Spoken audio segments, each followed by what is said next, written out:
আসসালামু আলাইকুম।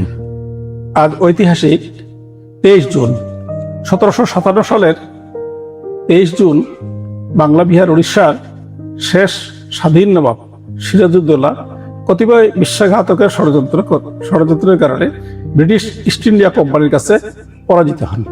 পলাশীর যুদ্ধে নবাব সিরাজউদ্দৌলার পরাজয়ের মধ্য দিয়ে ভারতবর্ষে ইংরেজ শাসনের সূচনা হয়। 1757 সালের 12 জুন কলকাতার ইংরেজ সৈন্যরা চন্দননগরের সেনাবাহিনীর সঙ্গে মিলিত হয়। সেখানে দুর্গ রক্ষার জন্য অল্প কিছু সৈন্য রেখে অবশিষ্ট 13 জন সৈন্য নিয়ে যাত্রা শুরু করে। কলকাতা থেকে মুর্শিদাবাদের পথে হুগলি, পটোয়ার দুর্গ, অগ্রদ্বীপ ও পলাশীতে নবাবের সৈন্য থাকা সত্ত্বেও তারা কেউ ইংরেজদের পথ রোধ করেনি। ফলে নবাব সিরাজউদ্দৌলা বুঝতে পারেন তার সেনাপতিরাও ষড়যন্ত্রের সামিল। বিদ্রোহের আভাস পেয়ে মির্জাফরকে বন্দী করার চিন্তা বাদ দেন নবাব সিরাজউদ্দৌলা। তিনি মির্জাফরকে শপথ নিতে বলেন। মির্জাফর পবিত্র কোরআন ছুঁয়ে শপথ করেছিলেন যে তার শরীরে এক বিন্দু রক্ত থাকতেও তিনি বাংলার স্বাধীনতাকে ক্ষুণ্ণ হতে দেবেন না। নবাব রায়দুল্লভ, ইয়ার লতিফ, মির্জাফর, মীর মদন, মোহনলাল ও ফরাসি সেনাপতি সিনফ্রোকে সৈন্য চালানোর দায়িত্ব দিয়ে তাদের সঙ্গে যুদ্ধযাত্রা করেন।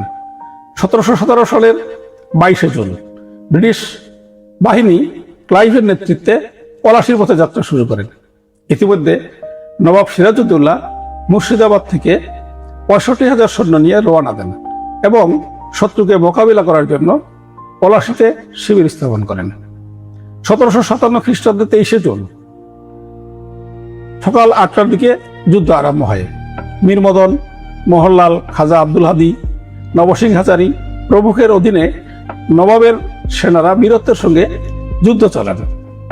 অন্যদিকে মির্জাফর, ইয়ার লতিফ এবং রায়দুল্লভের অধীনে নবাবের প্রায় 65,000 সৈন্য নিষ্ক্রিয়ভাবে দাঁড়িয়ে থেকে পরিস্থিতি অবলোকন করে। শুরুতে মীর মদন ইংরেজ বাহিনীকে আক্রমণ করেন। প্রবল আক্রমণে টিকতে না পেরে ক্লাইভ তার সেনাবাহিনী নিয়ে আমবাগানে আশ্রয় নেয় এবং ক্লাইভ অনেকটা দুশ্চিন্তায় পড়ে যায়, বিচলিত হয়। মীর মদন ধীরে ধীরে অগ্রসর হচ্ছিলেন, কিন্তু মির্জাফর, ইয়ার লতিফ ও রায়দুল্লভ নিষ্ক্রিয়ভাবে দাঁড়িয়ে রইল। দুপুরের দিকে হঠাৎ করে বৃষ্টি নামলে নবাব সিরাজউদ্দৌলার গোলা বারুদ ভিজে যায়। তবুও মীর মদন এবং সেনাপতি মোহনলাল ইংরেজদের বিরুদ্ধে যুদ্ধ চালিয়ে যেতে থাকেন, কিন্তু হঠাৎ করেই গোলার আঘাতে মীর মদন মারাত্মকভাবে আহত হন এবং মারা যান। পলাশীর যুদ্ধক্ষেত্রে গোলন্দাজ বাহিনীর প্রধান নিহত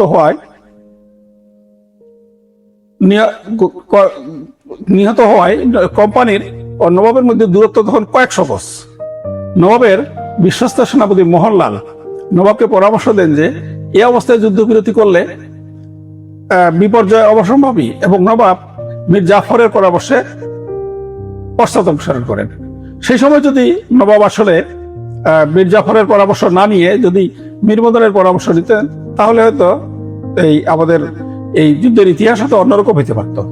পলাশী যুদ্ধে 50,000 সৈন্য, 40টি কামান, 10টি যুদ্ধ হাতি এবং নবাব সিরাজউদ্দৌলার এই সব ছিল নবাব সিরাজউদ্দৌলার বাহিনী। অপরদিকে ক্লাইভের ছিল মাত্র 3,000 সৈন্য এবং এই 3,000 সৈন্য নিয়ে 11 ঘন্টার যুদ্ধে নবাব সিরাজউদ্দৌলা পরাজিত হন। কোনো উপায় না দেখে নবাব সিরাজউদ্দৌলা রাজধানী রক্ষার জন্য মুর্শিদাবাদের উদ্দেশ্যে রওনা দেন, কিন্তু রাজধানী রক্ষায় কেউ তাকে সাহায্য করেনি। নবাব সিরাজউদ্দৌলা তার সহধর্মিণী লুৎফুন্নেসা ও ভৃত্য গোলাম হোসেনকে নিয়ে, যে গোলাম হোসেনকে উনি বলছিলেন শেষ পর্যন্ত উপায় নাই, গোলাম হোসেন বিনয়ের সুরে কান্নার সুরে বলছিলেন, রাজধানী থেকে বের হয়ে স্থলপথে ভগবানখালে পৌঁছে যান এবং সেখান থেকে নৌযোগে মহানন্দা, পদ্মা ও মহানন্দার মধ্য দিয়ে উত্তর অভিমুখে তিনি যাত্রা করেন। পথিমধ্যে তিনি বন্দী হন এবং বিশ্বাসঘাতকদের হাতে তার মৃত্যু হয়। 1756 সালের 9 এপ্রিল নবাব সিরাজউদ্দৌলা নানা নবাব আলী মনবির খানের মৃত্যুর পর 22 বছর বয়সে বাংলার মসনদে বসেন। নবাব সিরাজউদ্দৌলা ক্ষমতা গ্রহণের পর থেকে দেশীয় বণিক বিশ্বাসঘাতক এবং ইংরেজ বেনিয়াদের চক্রান্তের শিকার হন।